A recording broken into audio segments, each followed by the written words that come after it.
just want it to be easy for you and me. Easy for you and me. Harder now, it gets a little bit harder now. I just want it to be easy for you and me.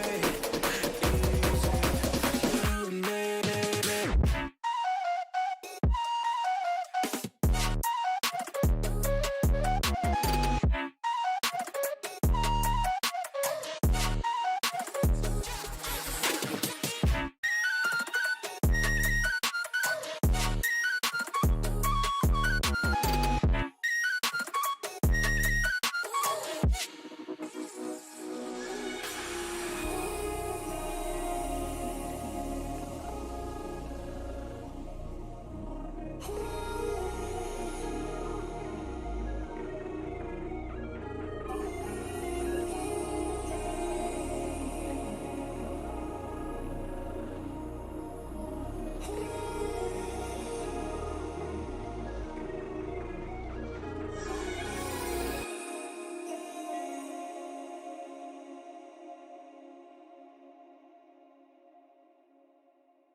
STN Racing proudly presents the Four Corners Racing League for the Dirt Bag Racing 200 at Bristol. It's the second time we've come to Bristol. It's the first time that we are on the concrete this season. We were on the dirt way back in April. Jacob Hitz, Strix Pulsatrix here with you for the call.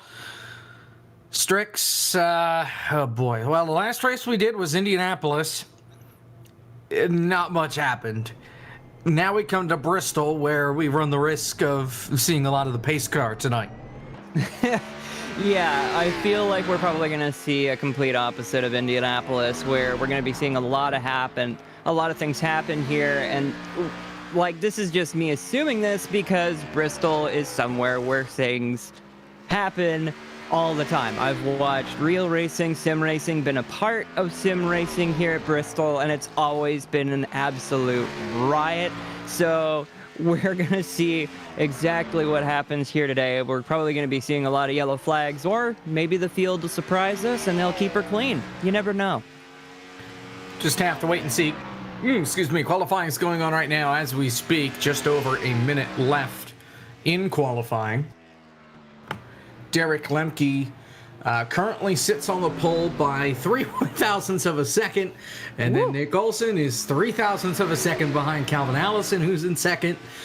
Bryson Fitzgerald is third, 6/1000ths back on Olson, and Marcus Adams, who is in fifth, is 3/1000ths back off of Fitzgerald. So the top 11 are all within a tenth of Lemke. Everybody seems to be on the same pace. Yeah, it does seem to be. And Bristol is one of those tracks that are very small, so the lap times are naturally going to be very close. But this is an exception here. That is ridiculous. That's a really, really, really tight margin to be within for that group of drivers. So we're going to be seeing a lot of drivers, I think, changing position, especially for the lead if we are to go by qualifying. And of course, there's always the possibility that somebody gives the bumper and they're impatient early on, moves them up out of the way, sends them up into the wall. Of course, it could be some tempers after this race. I'm willing to bet that there will be tempers at the end of this race, just because that's the nature of Bristol. Qualifying is complete. Let's run through the field of 26. For tonight's race, Derek Lemke starts on pole position. Calvin Allison lines up to the outside. Then it's Nick Olson, Bryson Fitzgerald, Marcus Adams, and Joe Francis. Kyle Smalley and Zach Lindgren, Roberto Ramirez, and Kyle Manger rounding out the top 10. Of course, the pole sitter, he's not even in the playoffs, and he's the fastest guy here.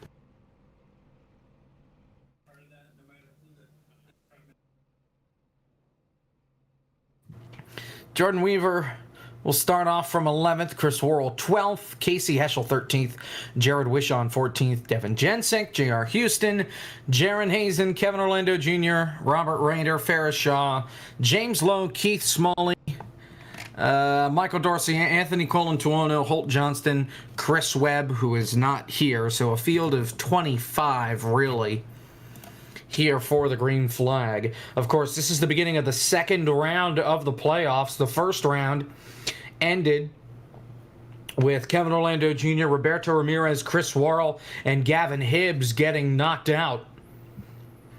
And then, of course, there was everybody behind, and it was already out. So the playoffs now look like Kyle Smalley, Marcus Adams, Robert Raider, Nick Olson, Zach Lindgren, Calvin Allison, J.R. Houston, Jared Wishon, Bryson Fitzgerald, Alexander Kroenke, Casey Heschel, Kyle Manger. As of right now, Wishon is the cut line. Fitzgerald, Kroenke, both out by 1 point. I'm sorry, Fitzgerald out by 1, Kroenke out by 2.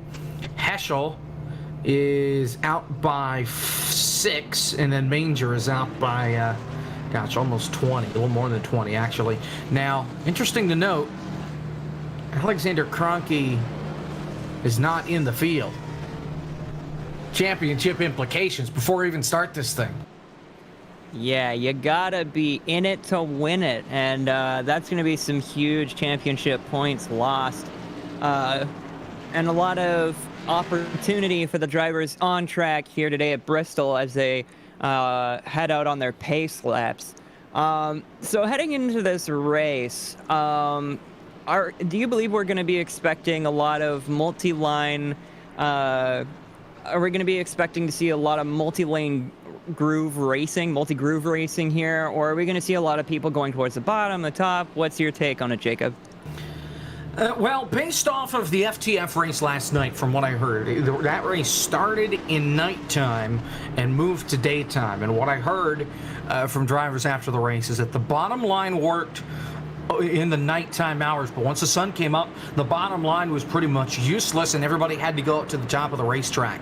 We're starting just past 7 o'clock in sim with the sun at 2x, so we're going to see nighttime for most of this race. I think we're going to see the bottom line be the dominant line so far. Lemke and Calvin Allison lead us down. Green flag.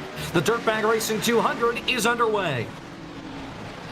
We're seeing all of these cars rifle through turn 1 and 2. 28 and 71 trying to vie for position as Calvin Allison finds himself out in the lead.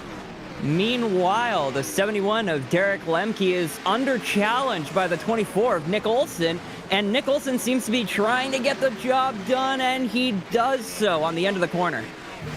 Bryson Fitzgerald right behind them.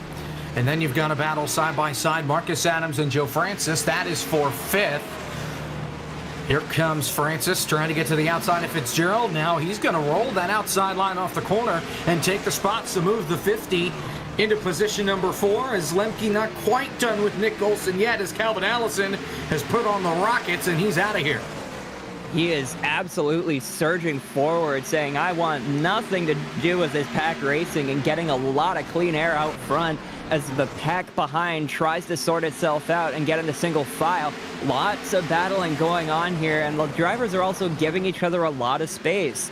You see the 31 as well as, I believe, the 28, the 85, sorry, giving each other quite a lot of room. You have the 31 digging deep, and now as the 85 gets clear, the 31 dipping back a little bit, some of the pack, finally getting in single file. You say that, but they're also packed together from 7th on back. Make that 5th on back. Bryson Fitzgerald has a snarling pack behind him. He's got Lindgren there, Marcus Adams. Then you got the 5 of Kyle Smalley and the Terry Labonte throwback. Mark Martin, also known as Chris Worrell, to the outside. Kyle Manger and Roberto Ramirez right behind. And there's Casey Heschel, and whatever the heck that thing is, the 49. Then you got Wishon, Robert Raider. J.R. Houston's rolling the inside line. Hazen is there. Kevin Orlando Jr. There's a slide from James Lowe off the corner. He's able to hold on to it. These guys are packed together back here just because we saw how even they were in qualifying. they're all fast. They all want to go forward, but they can't because they can't pass the cars in front of them. Yeah, as we take a look at the 49 here, so everybody gets a good look at this. Casey Heschel's car with the Blues Clues livery on it. Beautiful. Love it. Amazing. That really, gotta say, that is really gross magenta on the back here as we have the 47 low on the track getting into the pits with what looks like quite a significant amount of damage on the car. Yeah, he got loose coming off two, hooked it down into the inside wall. He was back in 21st at the time. He's come onto pit road and looks like he's towed it. Not sure if he's going to get out there and try it again or if he's just going to hang up the helmet for the night. Already we're 11, now 12 laps into this deal. How about Robert Rader to the inside of the 96? Almost some contact there. This is the battle for 11th. Ooh! Caution's out, but Rader got into the 25 for the moment. The caution's up in turn 3. Kevin Orlando Jr. is around, and he got some help from the 44 of Devin Jensick. Thought he was clear, and the 44 was to his outside. And the 44 is a bright yellow car, too, so I'm not quite sure how he missed it. Here's the replay.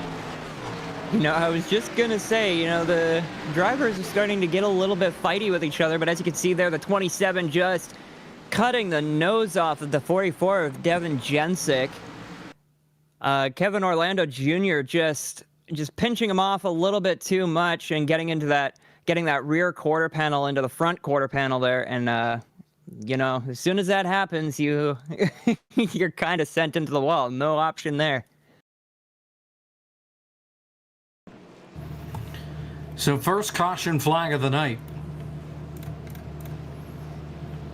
comes out with, let's see, 15 laps complete and a long way to go. Again, 200 laps up on the board here from Bristol. It's tough to imagine. I would think here, Strix, pit stops, I think it's just a little too early.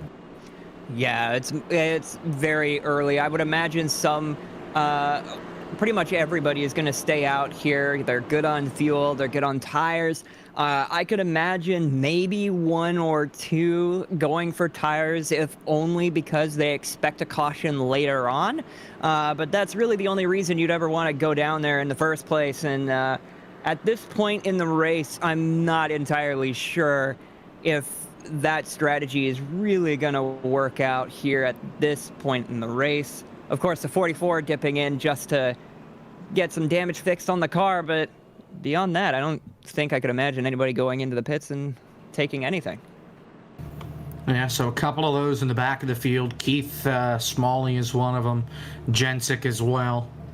And of course, since it is Bristol, you have the one pit lane, so you have to enter coming off of 2, go down pit road on the back straightaway, be on the apron in 3 and 4. That's what that blue line is for, on the apron of 3 and 4. You got to stay down there, stay on pit road through the front straightaway, and then the exit of pit road is the exit of turn 1. So basically, you're doing almost a full lap on pit road here at Bristol. It's wonky. I thought the green flag rules were you could pit wherever your pit box was, and you didn't have to go all the way around, but I guess iRacing hasn't figured that out quite yet. I wouldn't surprise it. There's a lot of weird finagly rules when it comes to some short tracks like this. And you know, like, I kind of really enjoy tracks like this that have kind of weird little quirks about them, and that long trip around pit road might play a part later on in the race.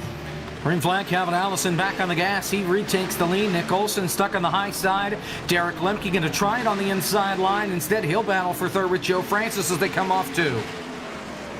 Yeah, once again, Allison off to an absolute flyer, getting way ahead as all the rest of the pack try and set up themselves for a race.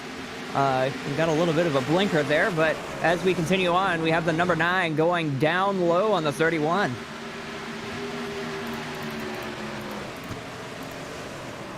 Here comes Nick Olson, closing in on the race lead.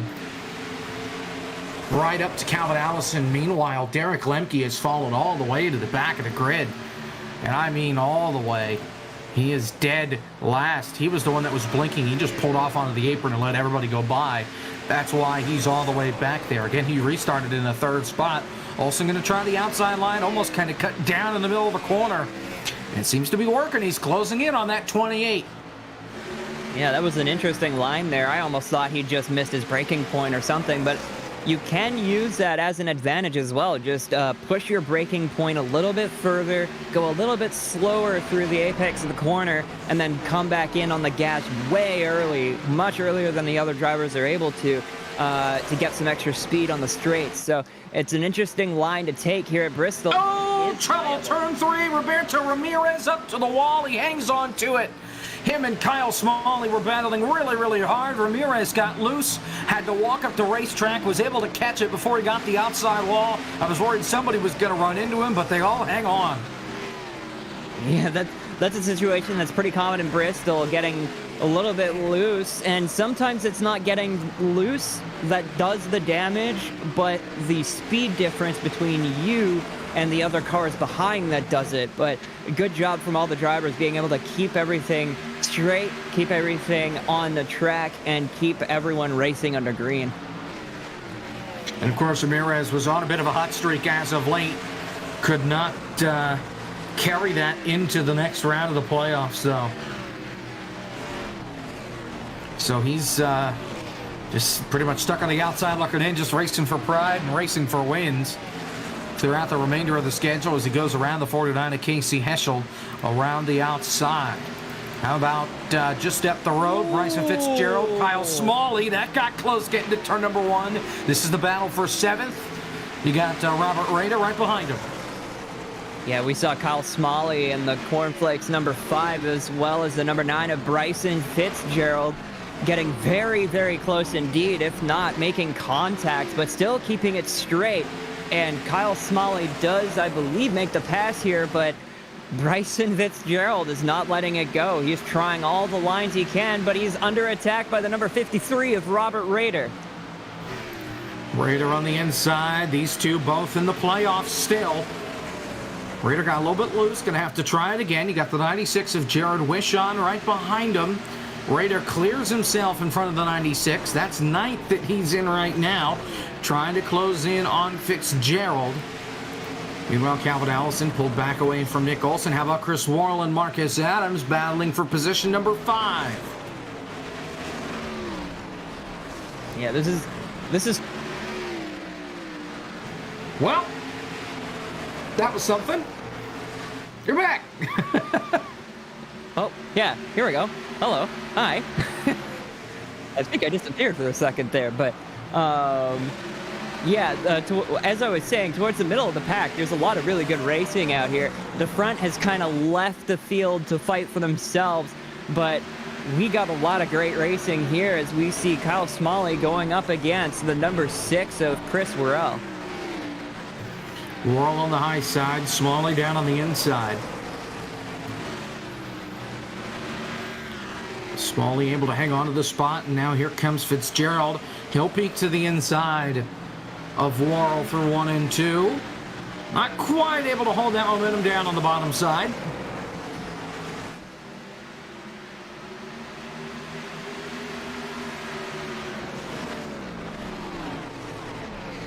We're coming around to lap 37, heading towards lap 38. No cautions so far except the one.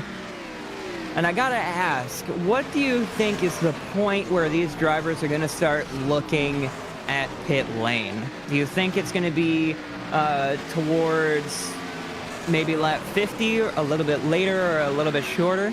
What do you think, Jacob? Well, if this is anything like the Road to Pro race here, same distance as Thursday night's race, there was some talk that some folks may just try and go the entire distance. They wound up pitting with around 60 to go. We had a caution at 55 to go that allowed everybody to pit. We had 2 stay out. Before that caution, it trapped a lot of the field a lap down. I think we only had 2 people on the lead lap at the time of the caution.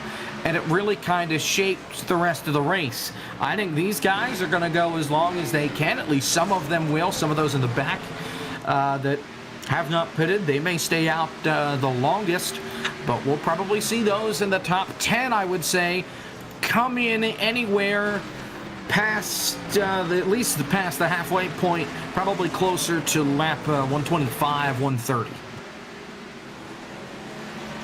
It does seem to be about the right strategy here, but especially considering the very low lap times, how quick it is to just get around the track in the first place. So we'll have to see how that pit strategy really plays out as we take a look at Kyle Smalley once again battling, this time with the 31 of Marcus Adams. And behind him, behind Kyle Smalley, we've got the number 6 of Quist Worrell, as well as Bryson Fitzgerald in the 9, and just oh, that was so close on the rear end. I don't think Bryson could have gotten any closer to the number 6, and now the number 6 is slow off of that corner, spreading out that pack just a little bit, but Bryson is going to be looking to charge ahead towards that battle. Well, on the opposite end of the racetrack, Casey Heschel got completely driven through by Keith Smalley getting into turn number 1. He hit Heschel once, not twice, put Heschel up into the wall twice. Heschel is in the playoffs. That's not going to help his cause. He's in 22nd, 12 seconds back with a lot of right side damage to the Blues Clues 49. How about the battle for second? Here comes Joe Francis closing in on Nick Olson. Yeah, this is going to be an interesting battle here as well, way up in the field. There is a lot more clean air, a lot more space for these drivers to deal with this battle here, but this high up in the order, track position is probably going to matter quite a lot as we head later on into this race. You want to be as far ahead as possible, get that clean air, and be able to just lift away from everybody else here.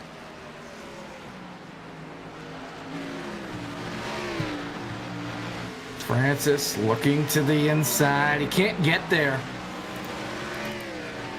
And it's going to allow Zach Lindgren to kind of reel these two in slowly but surely. As, oh boy, let's go back. P11, because they're going to die right here. Hazen pushes Manger down to the flat. Here comes the 96 up on the high side. That's Wishon. He's got James Lowe right behind him. The lapper of Kevin Orlando Jr. is there. Then there's Jordan Weaver, Anthony Colantuono, Roberto Ramirez, all packed together. This is a cluster right here. Yeah, as I was mentioning, the drivers up at the top trying to battle for the top 2 or 3 positions are definitely thankful they're not in this pack. They're starting to fight with each other, going too wide for, I think, 4 or 5 cars back, trying to get position on track. And it was really tight there for a little bit. They're getting a little bit more spread out. But, you know, we're probably going to be seeing a lot of this throughout the race as the lead cars start coming upon lap traffic.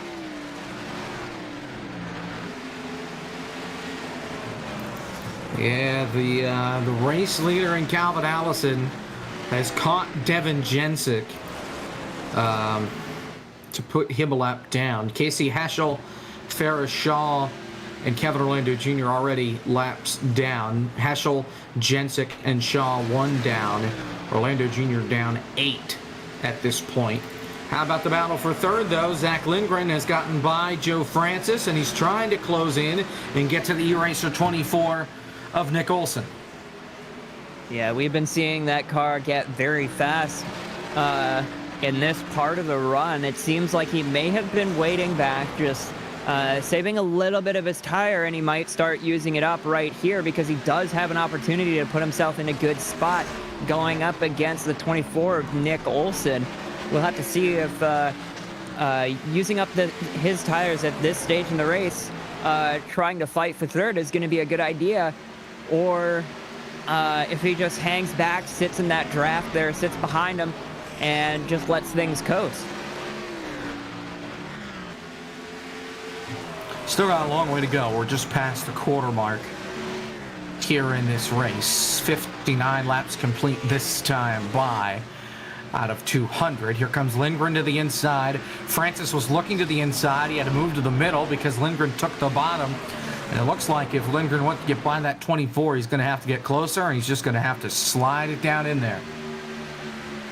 Yeah, there's a number of things that you can do to try and get the pass done, but ultimately it really depends on the driver ahead and what they're doing, as well as the driver behind and what they're doing. As, ooh, that was a little bit fishy coming off the bottom of the corner there, in the car behind the 85. I believe that is the 50 car. Such a shiny car. I can barely see the numbers there, but the 50 car getting a little bit fishy off that one corner there, but still able to stay in the distance. Stay in enough proximity to be able to keep attacking, going low on the corner and trying to make up more time. And here comes Marcus Adams, Bryson Fitzgerald. They've all joined the party here. The battle for second as Calvin Allison continues to pull away. He's got more than a second and a half on this pack. So they're all single file for the moment, and they go into the corner and they all spread out. Joe Francis under attack from the 31 of Marcus Adams right here. Marcus Adams going low on the number 50. And this one looks like a good one, and he makes it clear. The number 9 also following behind.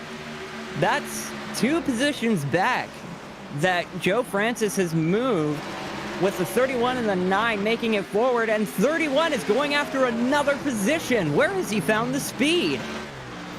Well, he's been taking it easy on this green flag run, and I think that's what's allowed him to close in on everybody else. He just set a fast lap compared to everybody else, a 15.992. Everybody else around him have been running 16-second laps. So Marcus Adams perhaps saving the tires for later on in the run, because here he goes looking for second on the 24 of Nick Olsen.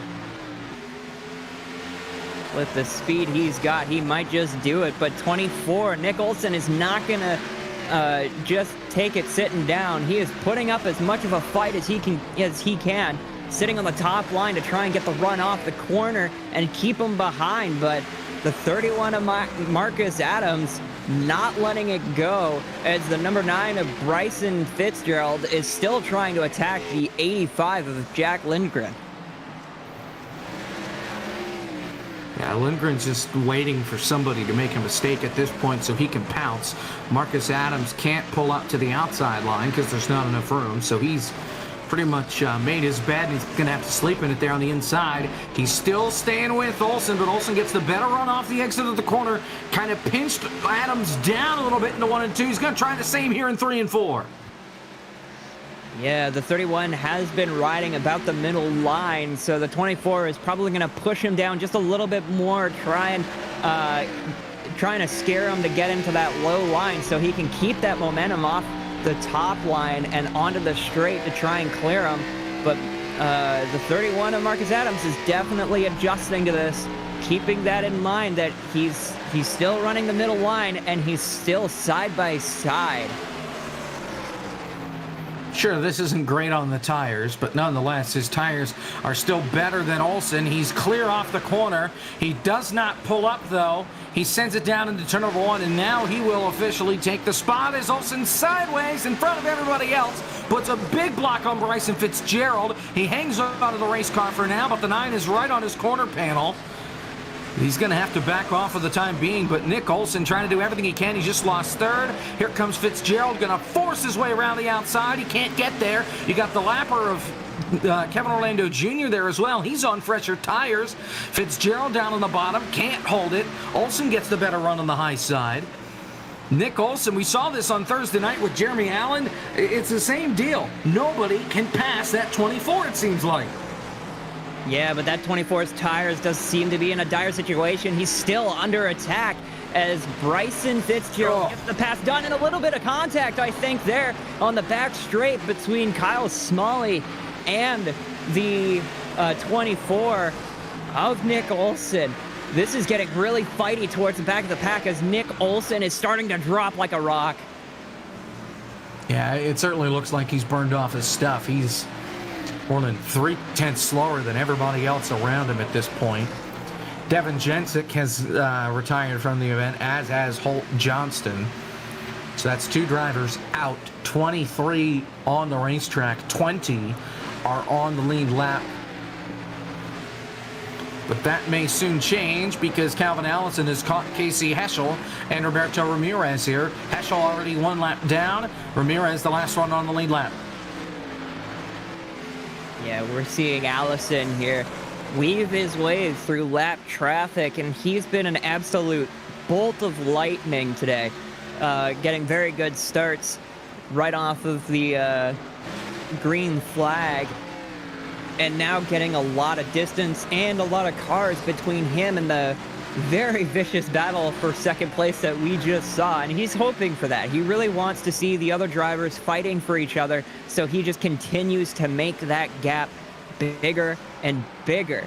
As we take a look back here in the battle for second here between Kyle Smalley and Nick Olsen. I believe this is a battle for third here. The 20 car in here as well with JR Houston. That's for 6th between Smalley and Olsen. You got Ferris Shaw right in the way. He pulls over. JR Houston has had a great run tonight. He started 16th. He's been able to claw his way up, though, through the field. He's gained 8 spots and going to try and gain a 9th one here around the outside of the 5. JR Houston on a fantastic run compared to his qualifying time. And there's a lot of drivers out there, myself included, who sometimes underperform in the qualifying and then make up all that time on the race. And it seems like JR Houston has that kind of mentality, or at least has that kind of experience, because when it comes to racing, there are certain ways you can do things. Ooh, a little bit loose maybe on the straightaway there, but managing to keep it clean. But JR Houston may have been saving his tires even more than some of the other drivers here, and is now attacking Nick Olsen, the 24, trying to go low, but Nick Olsen clears him, and now JR Houston under attack from the number 6 of Chris Worrell. Got to be careful of lap traffic. That's Blues Clues, the 49, Casey Heschel. Houston still rolling the bottom. Here comes Kyle Smalley right to the bumper of the 6.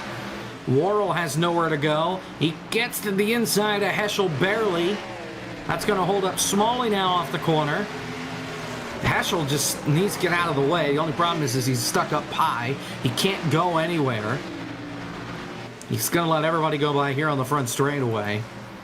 So JR Houston now sitting in 7th, trying to get by the 24 of Nick Olsen, as Marcus Adams is starting to close in on Calvin Allison little by little. Working through the lap traffic, the gap is down to 0.4 of a second. Yeah, we do see here the 29 of Allison under attack from Marcus Adams. It seems like that 31, or the 28 rather, is, or sorry, what number is that? I can't read. The 28. The 28 of Calvin A. Allison, like I did say before, is like is just like a bolt of lightning, but the pace seems to have dropped off as the 31 is now on the back bumper of the 28. I'd say Marcus Adams must have been saving his stuff. He's almost a 10th faster. He's half a 10th faster that last time by. Lap traffic going to play a factor. Adams to the outside. You got the 40 of Hazen right there as well. Adams kind of looking for the middle, trying to shoot the gap. Won't make it happen this time by, as we're closing in on halfway here from Bristol, about 7 laps away from it. As it's all been Calvin Allison. He's led almost every single lap. Marcus Adams trying to change that a little bit here. We've been seeing that 31 close the distance in the middle of the corner, getting a lot of speed compared to the 28. Wherever he's found that grip, he's finding it in the middle of the corner, and the exit there you can see getting a lot of distance on the entry, but then closing it back in on the exit. He's trying to bank on getting a run onto the straight as he looks for a pass low, doesn't quite have the speed. Now he goes to the high side here off of 4. He's got a great run on the high side. Going to lead the lap at start-finish. Sails it off into turn 1, and I think Calvin Allison said, all right, buddy, you go ahead and take that spot. Marcus Adams, new leader here at Bristol. That was a very hard-fought battle there, but unfortunately, Calvin Allison just does not have the car to make much of a fight. 31 being able to make that line on the outside work and get a lot of speed on the outside. As we take a look at the number 9 of Bryson Fitzgerald fighting through lap traffic as well. Trying to catch up to the battle for first place as he sits in third.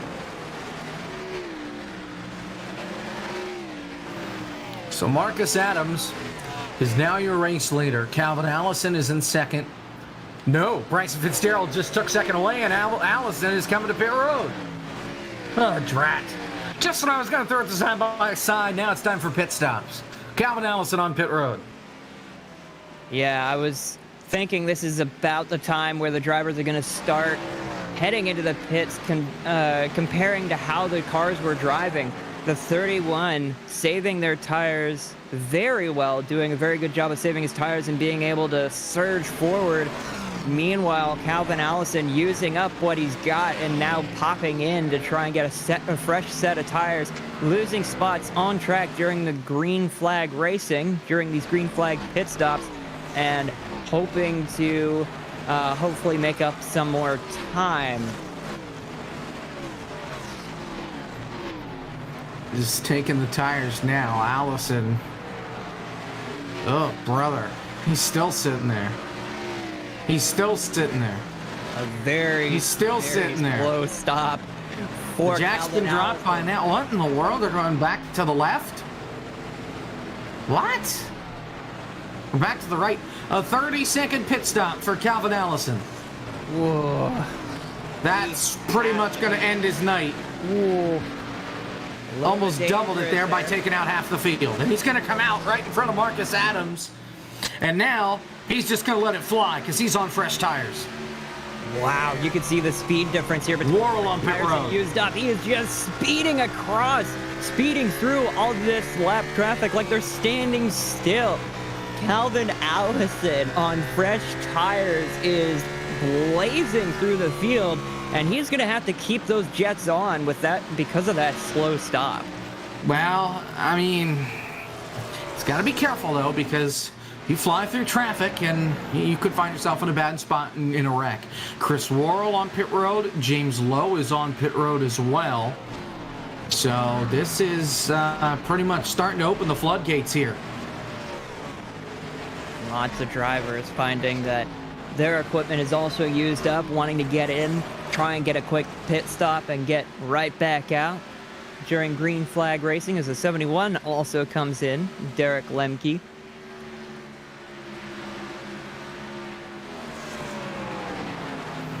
Going back, here is the, okay.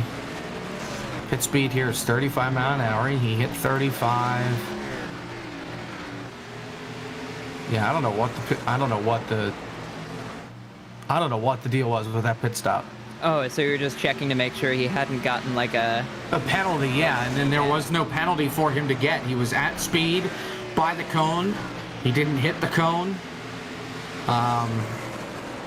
Yeah, yikes. Maybe It's possible.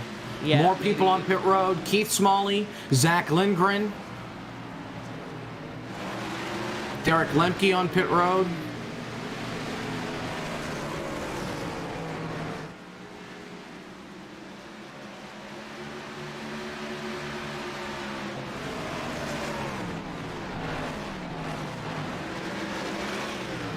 taking a look here as some drivers continue to pick their Hazen spots for green flag stops. We see the 31 here of Marcus Adams keeping at bay the 53 and the 99. The 99 getting low and charging ahead. Yeah, the 99's already made his stop. Colin Tuono, Jordan Weaver, they have pitted.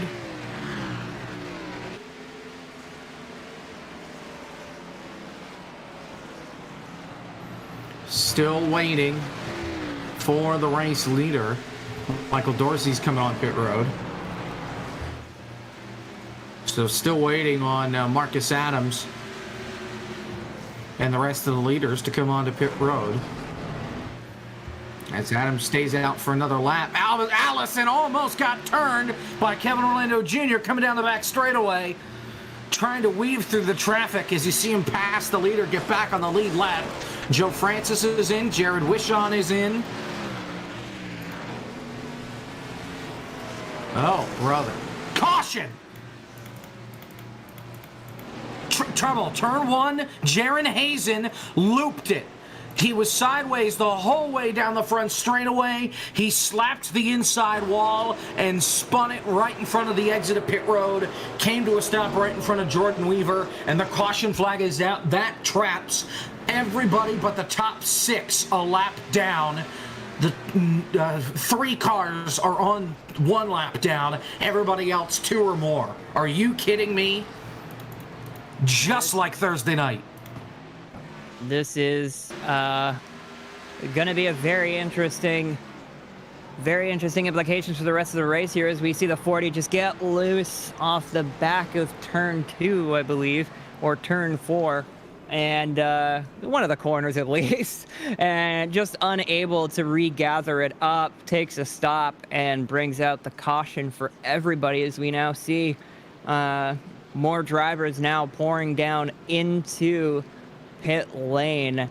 And this is going to be very interesting indeed, because there's a lot of cars that are 1 lap or 2 laps down or more. So it's going to be really interesting to see how they battle back through traffic with less than 100 laps to go. We're past the halfway point now, running out of time to be able to make it up and get your name back in the picture in the top 10. Yeah, so everybody pitting here is pretty much everybody that's left. Robert Rader should get the free pass. Joe Francis, Roberto Ramirez will get the wave around and get back on the lead lap. Everybody else is going to get the wave around here and get 1 lap back. That'll leave Worrell, Allison, and Wishon 1 lap down. Lindgren, Dorsey, Weaver, Lowe, Shaw, Smalley, Haschel, Colin Tuono 2 down. Then Lemke 4 down. Hazen is still on pit road. He's currently 7 down. Kevin Orlando Jr. is back on pit road. He's 8 down.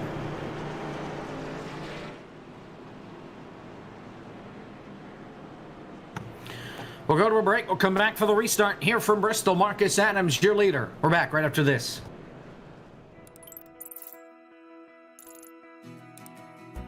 iRacing is a sim racing game that combines a true-to-life racing experience with an online community of virtual racers from all around the globe. iRacing offers a multitude of officially licensed cars and tracks, laser scanned with millimeter accuracy. Their car models and mechanical systems are based on real-world physics, engineered in cooperation with manufacturers and race teams. Their skill license system ranges from rookie to pro, ensuring members are always pitted against those with similar skill sets. Members are able to sign up for a weekly race series, compete in time trials, host a private race with friends, and participate in racing leagues created and run by the community. With over 170,000 members, iRacing works in partnership with renowned motorsports organizations like NASCAR to deliver virtual races based on the real-life NASCAR Cup Series, as well as many other series on the NASCAR ladder. iRacing also features team racing, providing a variety of options for members to create and manage their own teams. Race with friends or real-world teammates in full-length endurance events like the 24 Hours of Daytona, Spa 24, or the Bathurst 12 Hour. Additional partners include IMSA, World of Outlaws, Supercars, and IndyCar, allowing members to race in their very own Indianapolis 500, Bathurst 1000, Chili Bowl, and many more iconic events. This is iRacing, delivering the most authentic racing experience short of getting into a real race car. Sign up today at iRacing.com.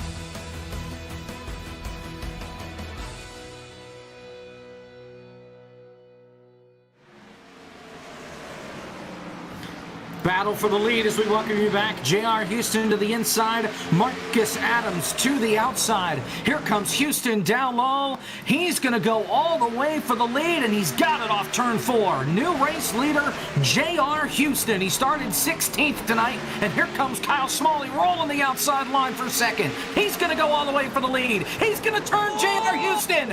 Around he goes. The rest of the field's going to avoid him. No, they're not. Dorsey piles it in. Right into the door of J.R. Houston. Everybody else on the brakes and is able to get by. J.R. Houston gets turned by Kyle Smalley. Not only do we have beef, but we have championship implications. Caution's out. That was a tremendous mistake there. J.R. Houston getting the lead after a very short green flag run, closing the door on Kyle Smalley and that number 5 trying to make a pinch towards the inside, trying to make a dive to the inside. As you're going to see here, Kyle Smalley getting a huge run, but not quite having his front nose in there at the entry of the corner. That's, you hate to see it. You know, drivers are just trying to, make up positions as fast as possible. But when you're in the beginning laps of another green flag run after a caution, you gotta be cautious. And unfortunately, Kyle Smalley taking a bit of a dive where they're finding a gap where there was none, and causing some damage for the 29. And this is going to be interesting to see how this affects the championship points. Heartbreaking for J.R. Houston, who, in the playoffs, he had a great run going here. A caution flag really helped him out, but a 4-car crash that's left the left side of his race car demolished. No fast repairs here in this series. So a rough turn of events for J.R. Houston. And Houston is only in, well, he's the cut line. He's tied for 8th, or tied for 7th with Wishon. So that's going to put Houston on the outside looking in, most likely. In front of Kroenke, and that's probably it. So, not a good sign for J.R. Houston. We'll try and get a quick word with him here. Now that he's on pit road, trying to get the damage fixed on that car. Couple of others coming on to pit road. Lowe, Colin Tuono, Dorsey, Kevin Orlando Jr., it should be Roberto Ramirez, I think, that'll get the free pass here. He'll get back on the lead lap. Let's talk to the driver of the 20, J.R. Houston. J.R., a great start to the night. You've improved a lot. You got up to second, you got to the lead, and it was short-lived. Take us through that crash. Yeah, I mean, I wanted to get to the lead so that I could just start running the bottom and save my stuff a little bit.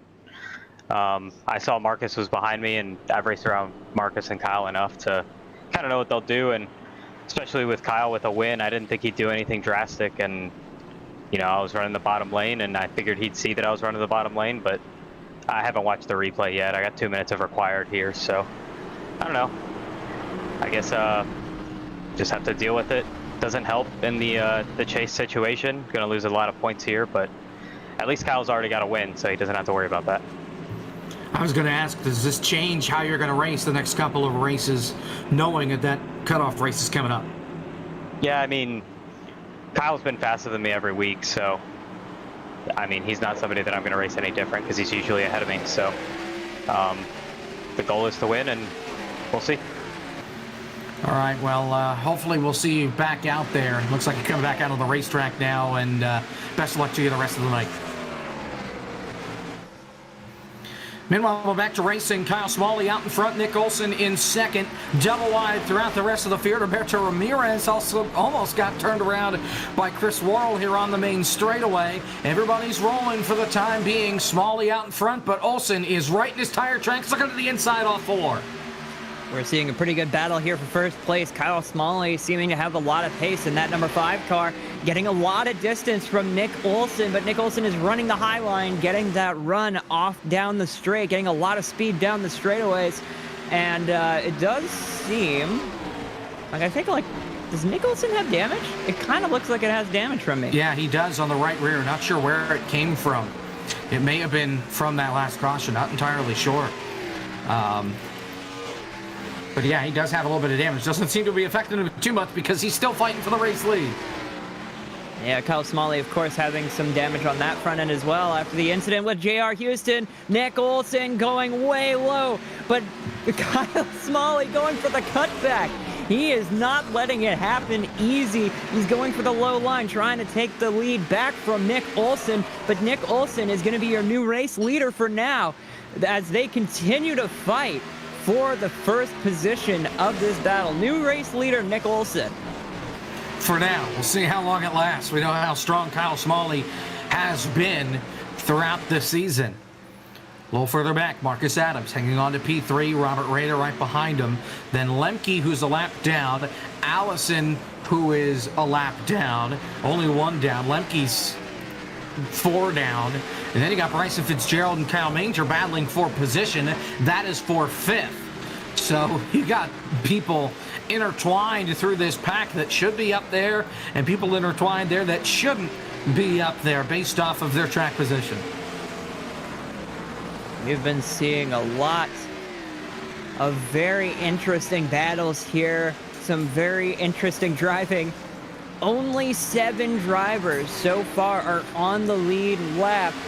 The 50 of Francis is about as far back as you can get before the drivers are finding themselves having to pass the rest of the field at least once in order to start taking positions back and start really making an impact on the field.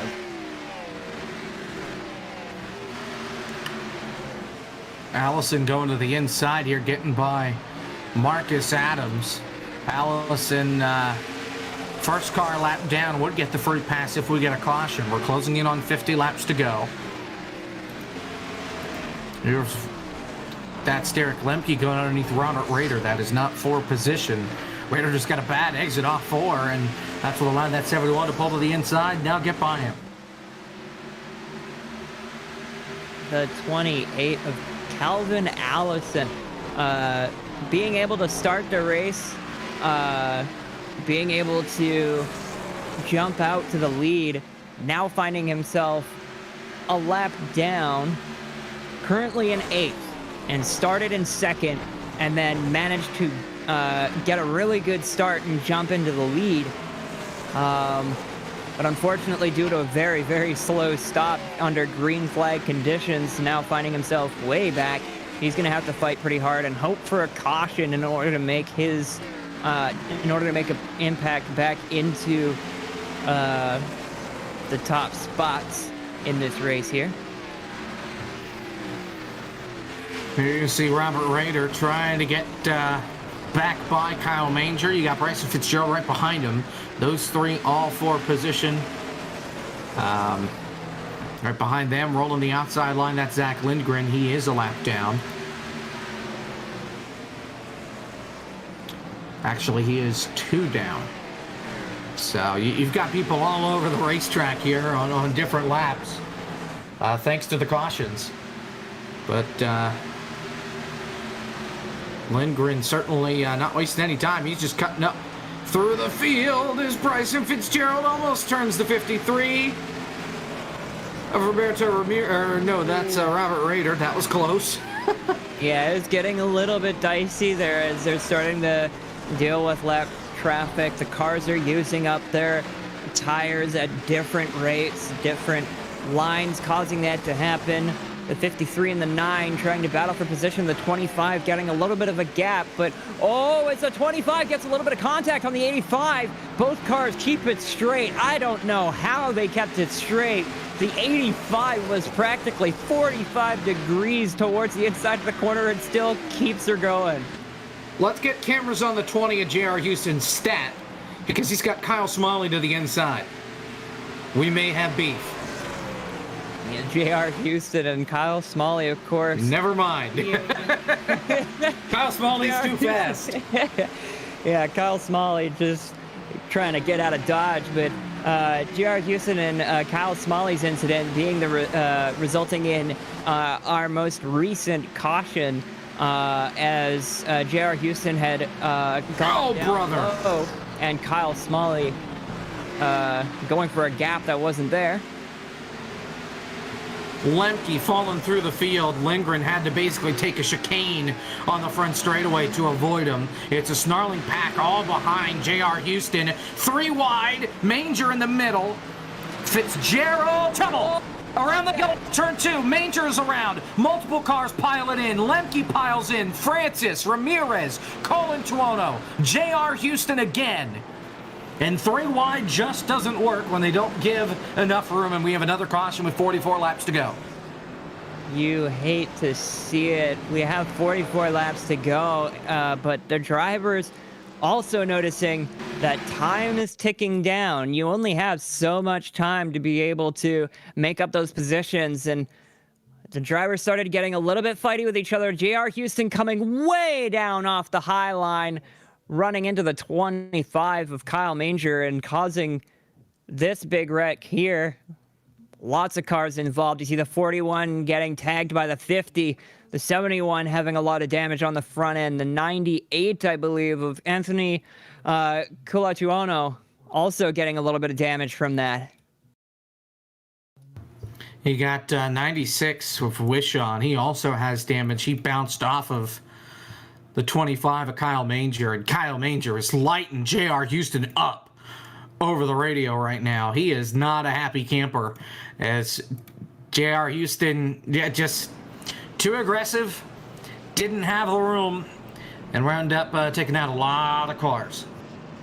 Yeah, I wouldn't be surprised if we saw a few drivers really upset about that, because 3 wide at this stage of the race, you know, you still have quite a lot of time left. Maybe getting that racy that early might have been a bad idea. But a lot of cars now down on pit road trying to fix some of that damage, get new tires, and try and make up some laps, try and make up some pace. This is going to be a very, very interesting situation indeed as we head towards the last quarter of this race.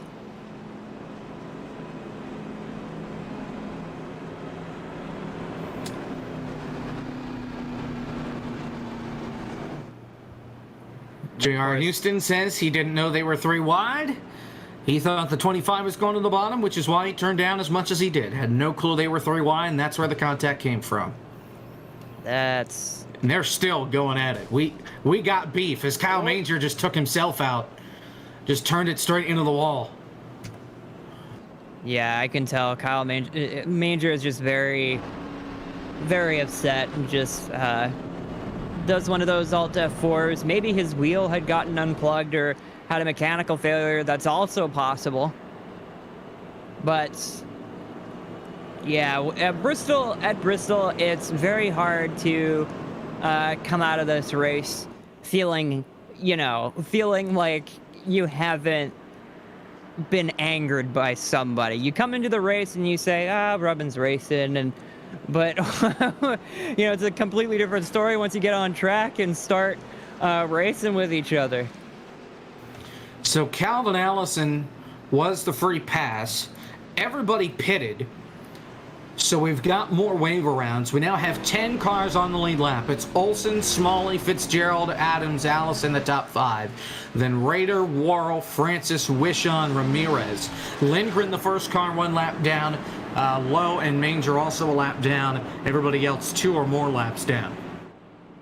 And we're going to extend the restart for a little bit longer. So we get to wait.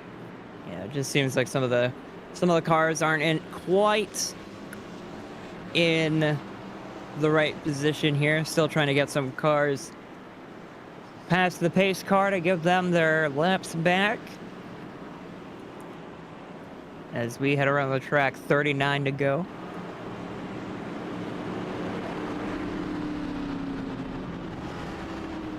All right, so we'll get the restart with 38 to go. What do you think, Strix? Cautions breed cautions? We may see such a situation occur, especially at this stage of the race with only we're going to be going green with 38 left to go.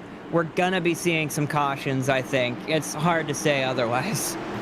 Here we go. Pace cars in. Olsen stacks up the field. Green flag, 38 to go from Bristol.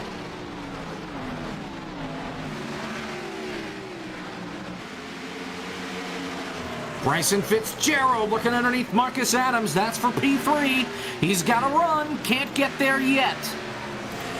And here comes Calvin Allison as well, the dominant car of the race. He's back there in P5. Back on the lead lap. He's back in this thing.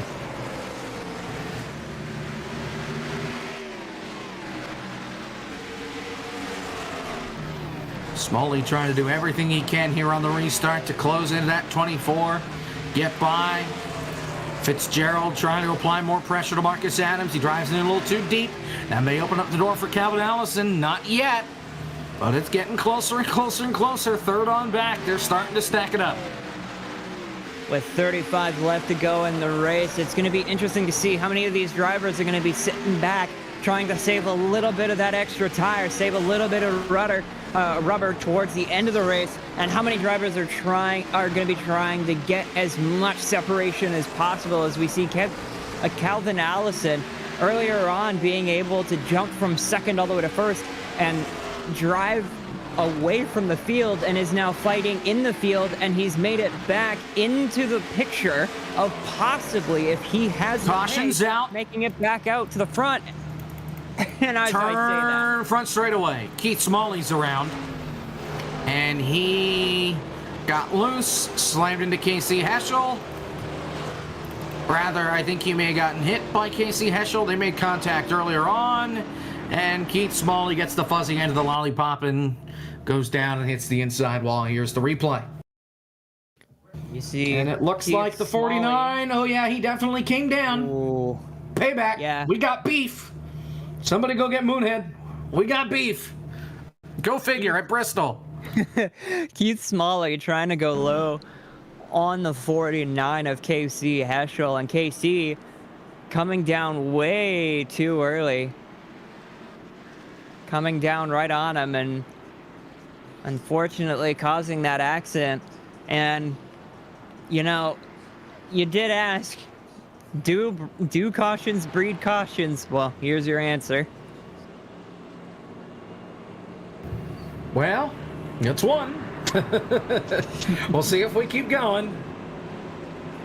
And 24 of Nick Olsen out in the lead still, keeping Kyle Smalley behind on that short green flag run, as well as having behind him the 31 of Marcus Adams. Your top three there. All three drivers, I believe, have had a taste of the lead lap, specifically the taste of leading the pack. So each driver equally capable, showing that they're equally capable tonight of leading this race and possibly putting themselves into a position to win the race at the end of it.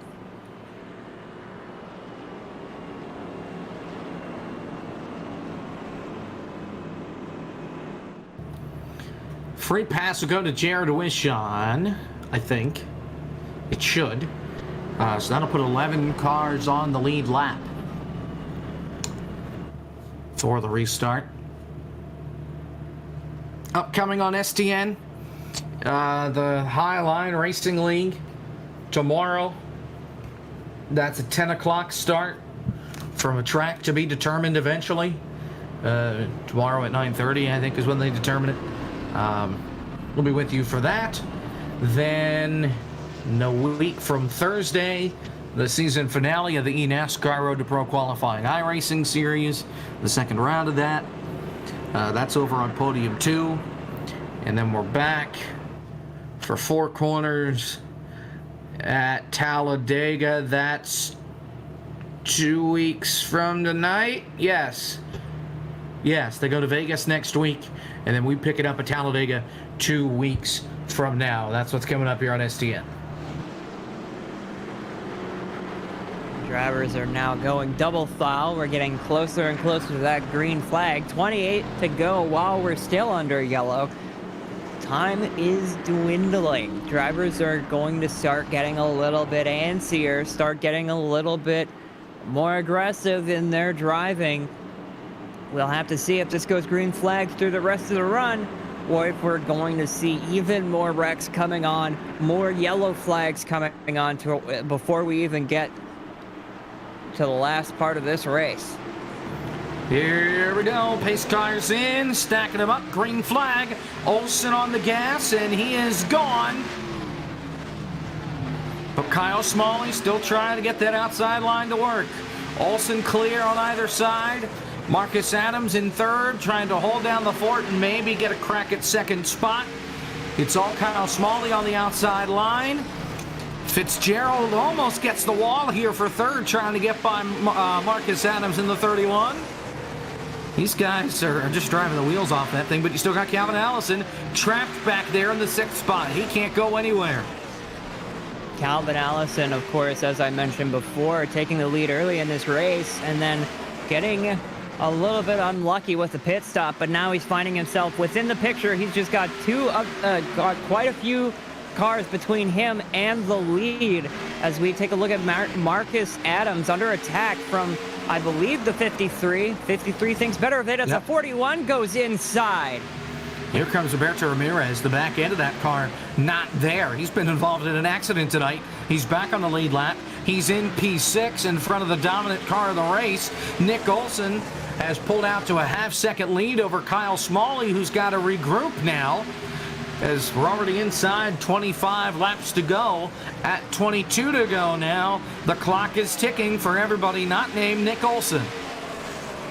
Yeah, they're losing time, losing the amount of time on track that they're able to make up all the positions that they need to. The number 9 of Bryson Fitzgerald trying to go on the inside of the 5 of Kyle Smalley. Not quite able to make it yet, but he is still fighting. The 31 of Marcus Adams has got a front row seat of that as Bryce Fitzgerald is starting to work it, getting a little bit closer inside, getting a little further up. Marcus Adams following Bryce on the low end. Fitzgerald gets by. He takes second. Marcus Adams takes third. That's going to move Smalley back to fourth. Here comes Raider. Almost got turned by Ramirez. They're going to hang on. Here comes Allison, gets by Ramirez. Now he's going to go to the inside and maybe get by Raider. No, can't get there. Can't clear him. The 28 of Calvin Allison trying to make up as many positions as he can, getting all the pace in that car that he can. On the inside of the 53 of Robert Raider, trying to make that Caution, Keith Smalley around. Joe Francis around as well. And another crash, racing for 20th. And this is Keith Smalley just driving through Joe Francis in turn 1. This is gonna be huge. Once again, another situation where, ooh, yeah. Looked like the 50 was just a bit slow. The 2, a little bit that's an interesting one. Yeah, it makes me think there's gotta be something between those two drivers. That seems like a bit weird. Well, let me rewind a bit here. Just see. Let's see. Francis goes in, gets by him cleanly. Next corner, gets driven through. Yeesh. Yeah. That's not beef. That's the whole cow. My goodness. Yeah, it sure seems like it. Like, how about pit stops? Bryson Fitzgerald stays out. Kyle Smalley stays out. Everybody else is pitting. I've seen this before, and it didn't work out well for the driver of the 9 the last time I saw this happen. Oh, boy. This is going to be interesting. I feel like at this stage, the difference between new and old tires are going to become a pretty significant factor here. Those old tires are getting pretty old, and by the end of the race, as we get towards the single-digit laps, we're going to see them fall off as those new tires start warming up and getting used to being used. This will be really interesting to see how these strategies pay off, though. Is it possible that the lead drivers, the drivers that stayed out, are going to benefit from their decision, or are we going to see the drivers who pitted benefit from this? The 2 drivers that stayed out, yeah, they're screwed. Make it the 3 drivers that stayed out because James Lowe stayed out. Calvin Allison took 2 tires and winds up P4. Olsen took 4. He's 5th. Ramirez took 2. Adams, Rader, Worrell, all taking 4 tires. So not only do we have beef tonight, we've got strategy.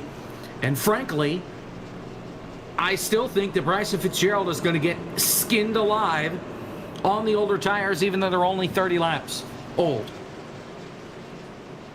Yeah, I'm thinking if this caution had happened a few laps earlier, we could probably see that stay out sort of option work, but this late in the race, with those tires as old as they are, we may see them get worn out more and more, see that tire wear come into effect earlier than these drivers may be expecting. But they're also banking on the idea that maybe they've been saving just enough to make it towards the end of this race and fight off the cars behind. It'll be interesting to see how that pays off at this stage in the race. Ooh, it's gonna be close. 11 laps to go on the restart. Bryson Fitzgerald, Kyle Smalley, James Lowe, Calvin Allison, Roberto Ramirez, the top 5. Make it Olsen the top 5. Then Ramirez, Rader, Adams, Wishon, Worrell, green flag, 11 laps to go. The 99 doesn't get going. Allison up the middle. He's going to go all the way around. He spins it off turn 2. He gets piled into by Nick Olsen. Chris Worrell, Robert Rader, all piled in. It's a parking lot. It's a yard sale in turn number 3. Oh my word. What just happened? Calvin Allison has been strong all day. Slipped back in the pack due to an issue in the pit strategy, or rather an issue in the pit stop, having a slow pit stop, and now finding himself in 3rd, going through the middle of the corner 3 wide. Whoa, just lost it. Cold tires. I take it back. Everybody that stayed out, you're a genius. Yeah, because the guys that stayed out didn't get involved in that wreck. Everybody that pitted, for the most part, did. Actually, yeah, all of them did. Marcus Adams got damage. He hit James Lowe after he popped the inside wall. The 41, the 53, the 6. Jared Wishon didn't get any damage. I think he's the only other one. That took out half a dozen cars and everybody that was not in the top 2. Yeah, it looked like the 28 of Calvin Allison just losing it on his own. I was thinking initially it may have been some kind of lag that might have caused that, but he was such a significant distance away from James Lowe. I don't think there's an argument for that even. It just doesn't, yeah, it just doesn't seem like netcode there. He just loses it on his own on the, getting towards the exit of turn 2. And like you said, that seems like staying out might have been a good decision, although maybe not for the reasons that the drivers had initially intended. They benefited from what I would assume is just straight up telling the future. So now we got to restart inside 10 laps to go. It's going to be close to 5 to go. Oh boy.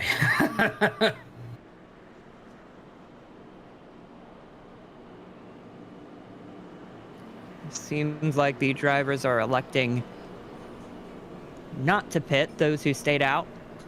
Of course, probably a bit too late in the race to bother with pit stops at this point in time.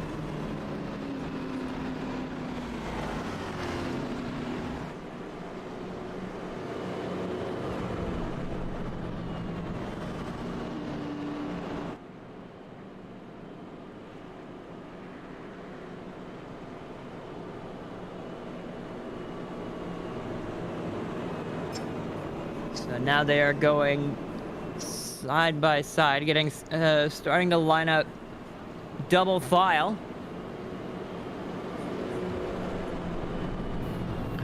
We could do a damage check, says our producer, and well, let's see.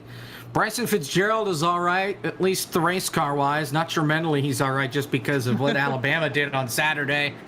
The 5 damage, 41 damage, 53 damage, 31 damage, 6. It's a modified. 96 is okay, I think. You might have a little front end damage. Colin Tuono damage, Francis damage, Allison damage, Olson modified, Jordan Weaver damage. Kevin Orlando Jr., damage. Ferris Shaw, I don't think he has damage. He's just been off pace. The 2, damage. 71, damage. 49, damage. 85, damage. Everybody else wrecked on pit road. Pace cars in. Green flag. 5 laps to go on the restart. Bryson Fitzgerald says, see you later. He's off to turn number 1. Kyle Smalley holds on to second for now, trying to reel him in off the corner as the lap car of Michael Dorsey comes out on the racetrack. Battle is for third between Robert Rader and Humberto Ramirez. Ramirez going to take the spot for now. He's going to spin. So does Rader. He takes out Marcus Adams. They come back up the racetrack. Nick Olson piles into another one. Another big crash, this time in turn 1. Anthony Colantuono with more damage. And we are going to overtime at Bristol. Man, I was not sure what to expect of that. I saw cars going sideways down the straight. I was crossing my fingers, hoping that the drivers would gather it back up, but unfortunately, just a little too much. Looks like a 53 got a little bit sideways in the middle of that straight and collected the 31 of Marcus Adams. Marcus has got to be frustrated with that. He was up front, had a chance, and now he's going to find himself way back in the pack. That's a hard hit for Anthony Colantuono as well. He gets smashed into the outside wall. You saw Ramirez get hit from behind by Rader. Then Rader hit the outside wall, nowhere for him to go. And Colantuono was so close to missing it. Ferris Shaw piles in, so now he definitely has damage. And everybody other than Bryson Fitzgerald has damage to their race car. My goodness. It's another angle, the entire pack piling in. We're going to go to another break. We're going to come back for the restart. Green-white checker 1 of 3 coming up right after this.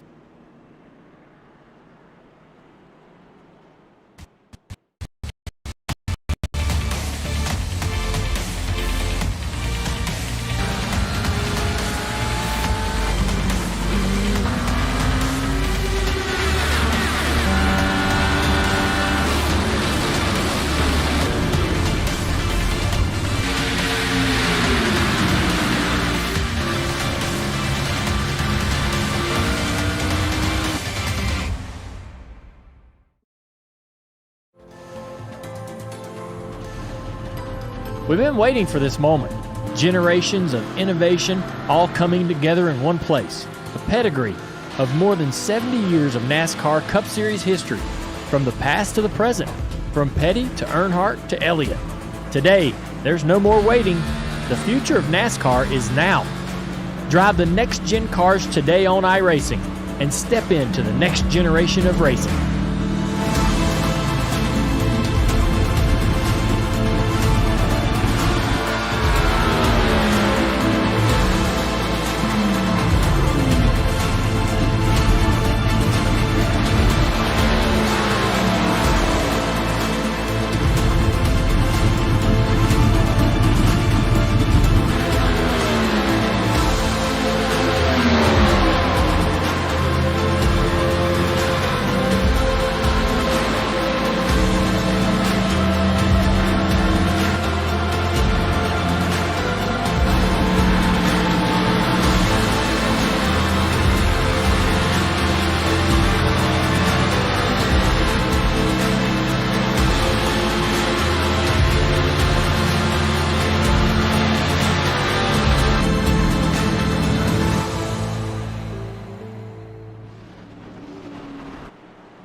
Overtime 1 of 3.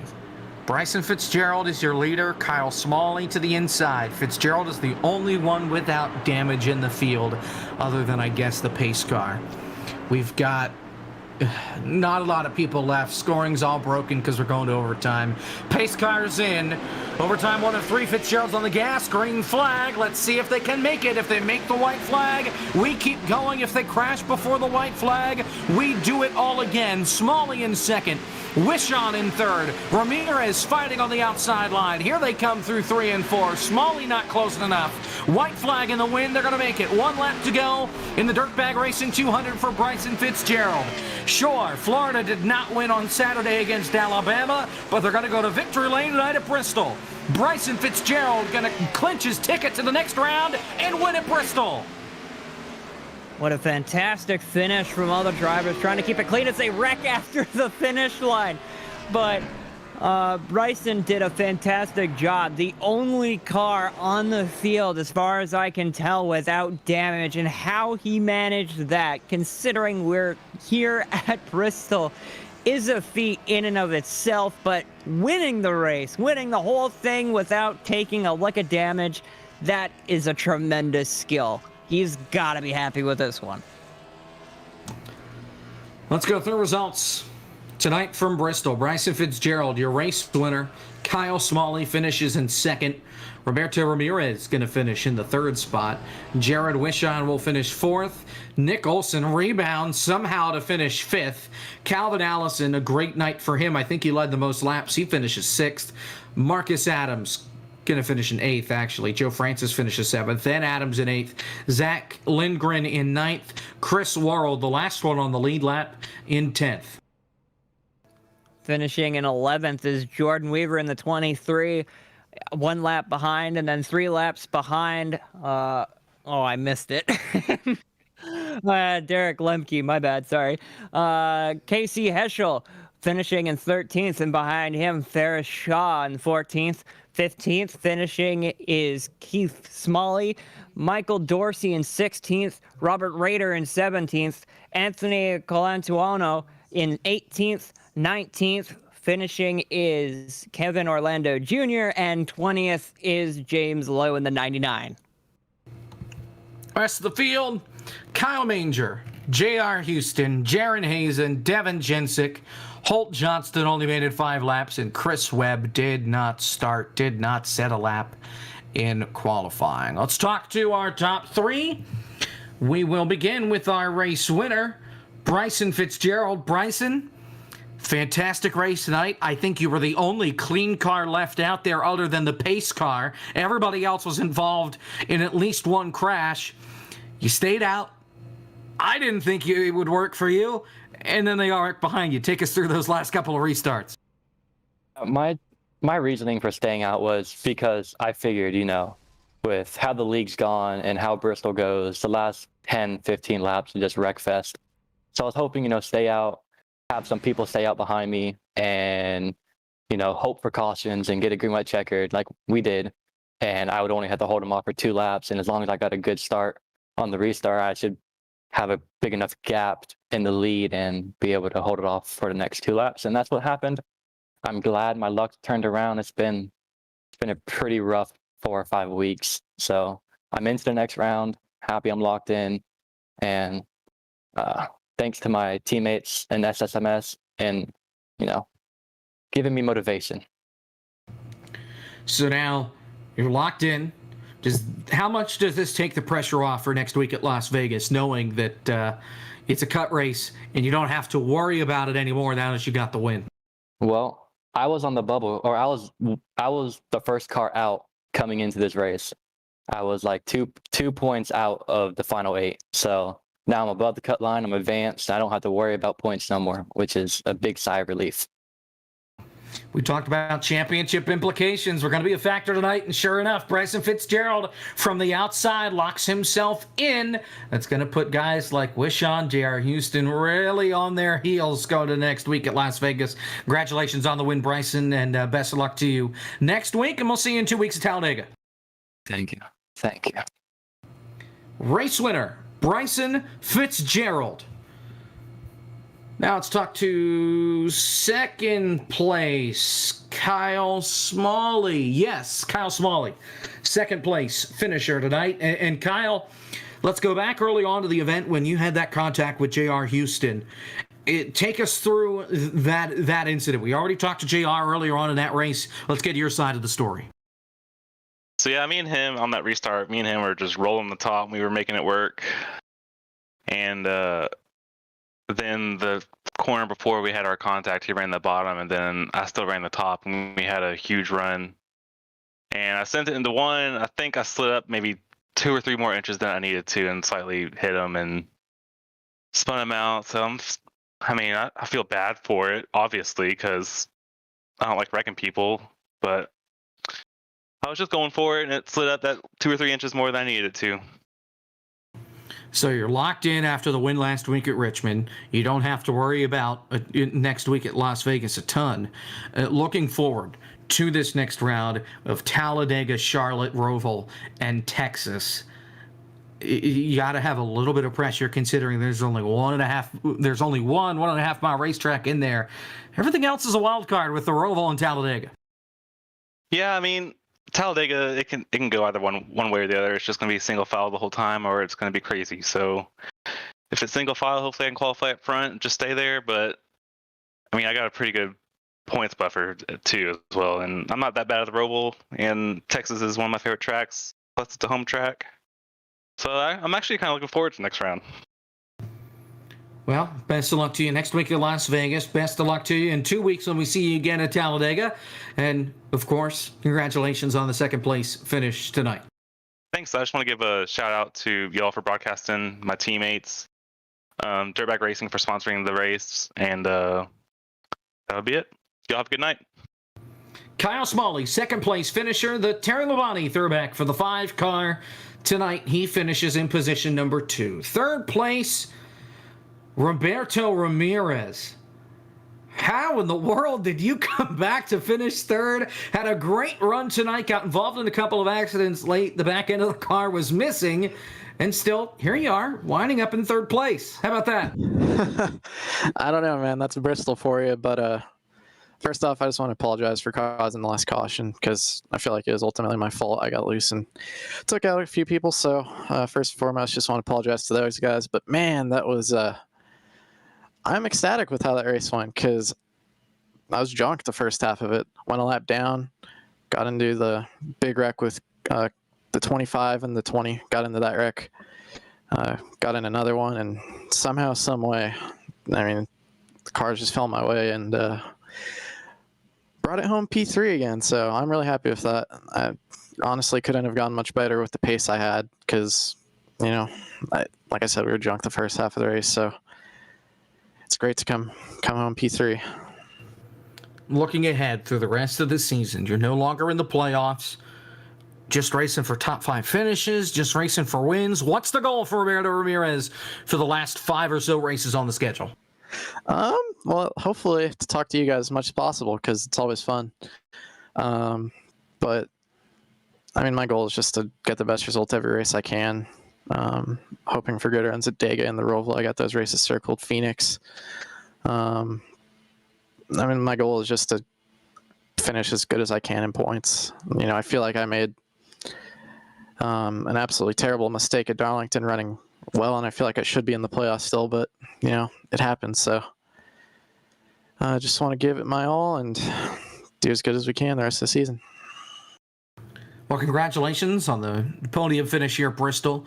Best of luck to you next week at Las Vegas. We'll see you in 2 weeks when we go to Talladega. Congratulations once again. Thank you. Roberto Ramirez, P3 finisher here tonight. Final thoughts here, Strix. Man, Bristol, it pretty much had everything that I expected, although to be quite honest, I was expecting a little bit more carnage. It seemed like the drivers right at the beginning of the race were, saving up their tires, just keeping everything clean for the first little bit. Had a couple spots of cautions, but it definitely got wild at the end. And, of course, with Bryson Fitzgerald in the number 9, being able to make it out on top with the only clean car on track. That sounds like a Bristol race, and it definitely was one. Certainly a great race for us tonight here from Bristol. And of course, we seem to always forget this when we do races for the Four Corner Racing League, but nonetheless, they are partnered with Circle B Diecast. If you use the promo code FCRL2021, you get free shipping on all orders over $20. Again, that's the promo code FCRL2021 for free shipping on all orders over $20 at CircleBDiecast.com. It's been a lot of fun. We'll have more with Four Corner Racing League in 2 weeks from Talladega. We're back tomorrow with the Highline Racing League. In the meantime, thanks for watching. For Zach Johnson, our producer, Strix Pulsatrix, color commentator, I'm Jacob Hitz. Thanks for watching. We'll see you tomorrow. Good night.